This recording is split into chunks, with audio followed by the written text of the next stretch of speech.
Hey, what is going on, brothers and sisters? Eric Rosen here, your internal strength coach, here to show you how to overcome your greatest challenges so you can shine your brightest light. It's Tuesday, February 5th, 2019. Thanks for being here. I'm going to talk today more about some healing. Hope you guys are out there crushing it during your work week so far. I want to say that if you get to a point in your day or even in your evening after the workday is over, whenever that is, if you aren't feeling great about the work, if you're not feeling great about your accomplishments, or you're just not feeling good in general, um, you know, not only is it one still an opportunity to keep moving forward because emotions are so fleeting.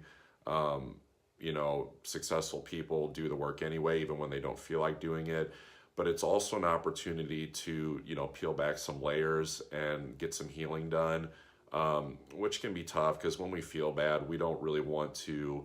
We want to resist that. We want to find ways to make ourselves feel better, but actually the real transformational healing comes from looking deeper into the veil, peering behind the veil on what's really going on and why you're really feeling that. So I think tonight, especially, is like a really good time for doing some healing, whether that's having an introspective conversation with yourself or an introspective conversation with someone outside of you. Kind of just depends what you're comfortable with.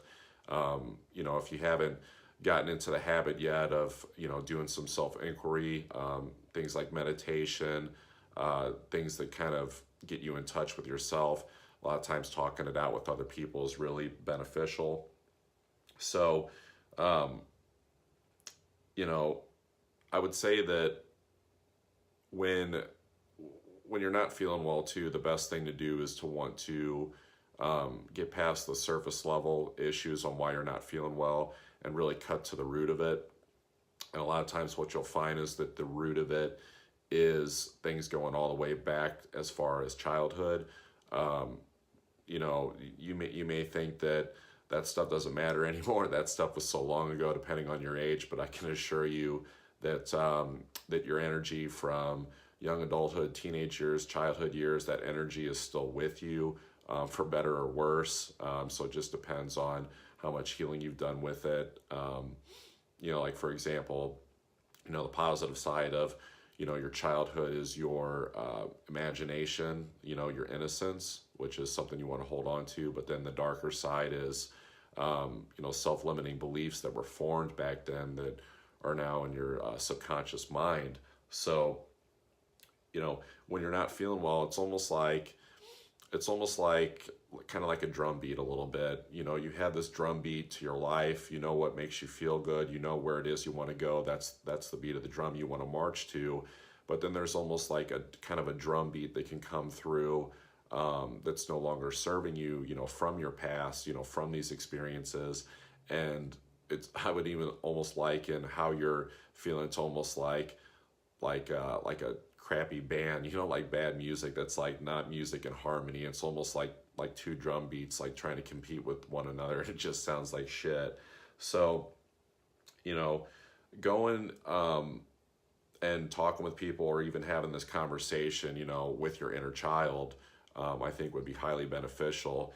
And it's almost like being willing to, look at that stuff that doesn't feel good, kind of like with like a hawk eye, and go and look at it and, get some insight into, like these mental, emotional issues that are subconscious that maybe not making you feel well, to understand them more. And I think it's really about, whether it's you speaking, to this aspect of your inner child, through this introspection, or speaking to someone else, like someone being kind of like the expert advisor, someone to, help, you know, um, navigate you through, whatever the stuff is coming up. So it's like, hopefully, you've got at least somebody you can confide in, that you can go deep with on this stuff, to understand this stuff deeper. Because like the deeper you get, the more transformative it can get. And so it's a way to heal. It's a way to shine a light on any darkness that's there, and reclaim that innocence and wonder, so that when you do start to heal these things, or continue to heal these things rather, new ideas can come through, and new enthusiasm for life can come through as well. So, and if it's an option for you, even if it may seem scary, if your parents are still around, giving a call to them, having like a real authentic conversation with them is always beneficial. I'm planning on doing that tonight, as daunting as that sounds. But there's a lot of awesome healing that can take place, especially when you call the people that were involved in these experiences that you've had, that may have affected you to where you are now. So that's what I got for you guys today, getting deep today. Just, the thing is that healing is always going to be, part of the journey. There's a lot that we've got to heal, and we can't just do it overnight. We heal it little by little. So it is kind of part of the recipe. It is part of the recipe to success for like moving forward. It's like people that want, great, awesome things in life, we all want to grow, but we also have to shed off old parts of ourselves, like a snake sheds its skin, and that is that healing. So, all right, thanks for watching, guys. I'll be back tomorrow on either live or recorded. I am a life coach and health coach. I do offer free 30-minute consultations. So, it's my gift to you guys is I'll give you as much value as I can in 30 minutes over the phone to help you guys with whatever it is that you're going through, and hope to help you out. And I am also a personal trainer, so free 30-minute consultations to discuss your goals with you. So yeah, you guys know where to find me. All right, take care.